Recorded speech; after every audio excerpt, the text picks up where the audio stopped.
আমরা যদি বাড়িতে কুকুর বা বেড়াল পুষি, তাকে কাউকে দিয়ে দেওয়ার মতন হিম্মত আমাদের কিন্তু হয় না।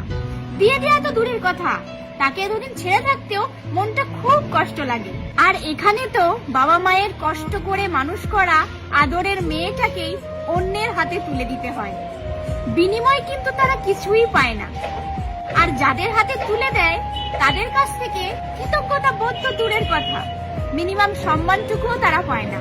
আর একটা মেয়ের শ্বশুর বাড়িতে থেকে বাবা মাকে অসম্মানিত হতে দেখা কতটা যে কষ্টের, এর থেকে বড় অকর্মণ্যতা একটা মেয়ের কাছে বোধহয় আর কিছুই হয় না। যেই বাবা মা তাকে ছোট থেকে মানুষ করেছে, শ্বশুর বাড়িতে যাওয়ার পর সেই বাবা মাকেই অপমানিত হতে দেখে একটা মেয়ের কিছু বলার পর্যন্ত অধিকার থাকে না। আর এটা একটা মেয়ের কাছে যে কতটা গভীর একটা কষ্ট, সেটা সে কাউকে কোনোদিন বোঝাতে পারবে না।